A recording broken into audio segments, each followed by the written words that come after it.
Hello, good morning. Or whatever time it is for you, good that. I'm Red, and today I'm going to be reading some r/Tales from Retail. So get ready to be irritated and entertained. Okay, here we go. Can't I return these worn panties and throw a fit? No. I work in a store that sells mainly clothes and some home decor. I was an assistant manager at the time.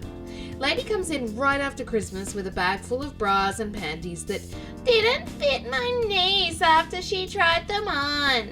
Now, in my store, we have a no return policy on intimates, underwear and bras. And it is displayed by the signs on all the bra and panty racks at the front desk. We also remind the customers that are buying as gifts of the no return policy and point to the sign at the desk. We can be a little relaxed on the bras if they still have the tags on them and look like they were bought yesterday, but it's an absolute no-no on panties. This lady had 7 pairs of panties and 3 bras she wanted to return. No tags. Way past the 30-day return policy.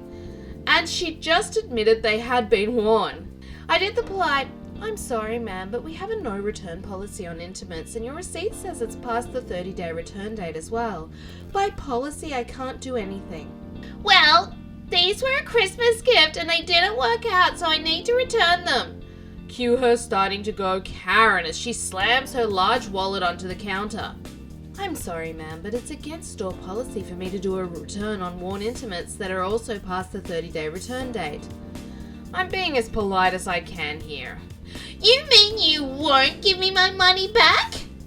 She's exasperated and throws the panties in her hand onto the counter and they slide so far they almost fall off the other side. I grimace at her and shrug in the "I'm sorry, there's nothing I can do" expression.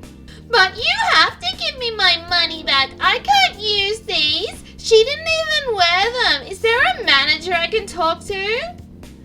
She starts to get irate and shoves the bras at me next.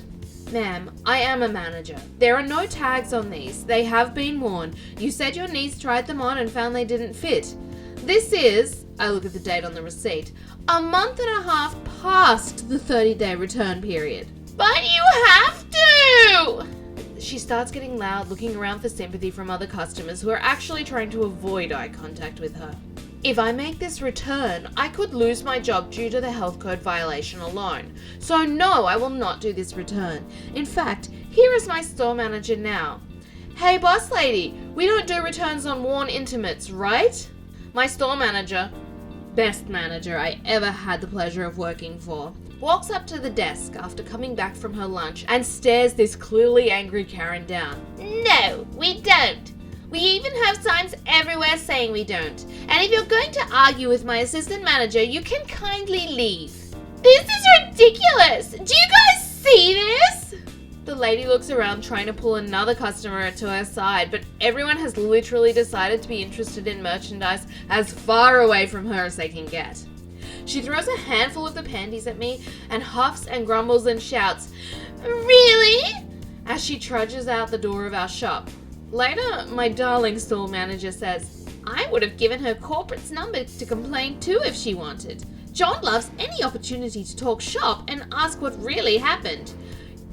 You know, I used to buy hay for my horses from him." I mean, who thinks it's okay to return underwear? I literally would not shop from a store that let you return underwear. It's so disgusting. Okay, here's the next story. Pay your workers less so I don't have to pay more. I work in a luxury florist shop in the US. Our flower prices are not cheap. We have a high minimum dollar amount for delivery. Most local florists have a minimum plus delivery fee. Our fees have stayed the same since the pandemic, but we've upped most of our arrangements by $5 to $10 to help cover some losses. Our prices are high, but we specialize in very full and or large arrangements to make up for it.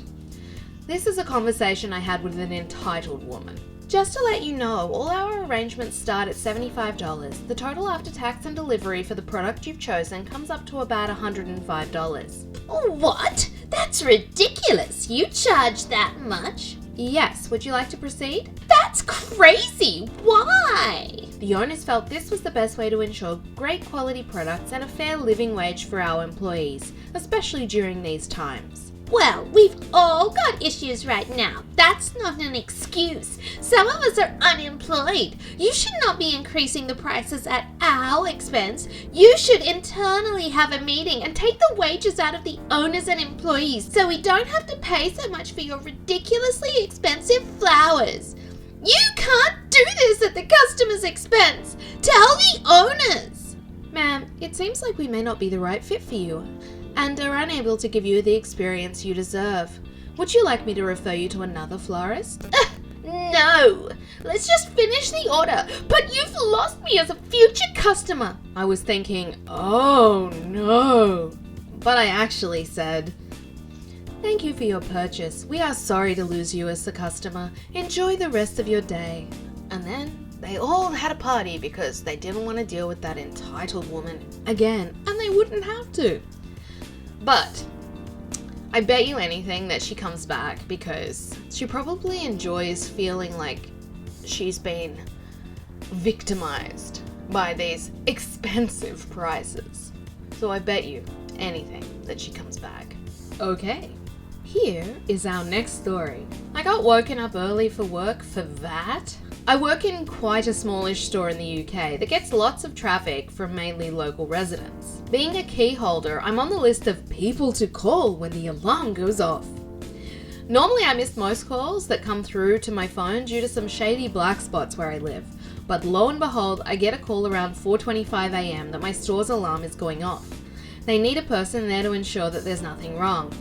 So I drag myself out of bed, throw on my work uniform, and I'm out the door in under 5 minutes. Whilst I'm on the way there, I'm on the phone with my girlfriend, who's kind of worried with me. We're both pondering what it can be, and of course you're always thinking the worst in your mind. Someone's broken in to steal something, and you're just trying to get there fast. I make it there after around 15 minutes of speed walking, and have a look around from the outside first. Nobody's around. There's no signs that show anyone's forced their way inside. Then I make my way in, phoning the security company to be my second pair of eyes in the roof. I make it in and have a sweep around to make sure everything valuable is where it should be. Then I see the culprit. A bag of cheese balls just laying on the floor. I give my findings to the person over the phone with me, and he promptly closes the call out. I then just decide to stay, talk over the phone with my girlfriend off clock with some tea before the start of my actual shift. I later showed the camera footage to one of my co-workers on site. When it fell off the shelf and woke up the store's lights and set the alarm off, we both started laughing. I hope you liked those r/Tales from Retail, read by me, Red.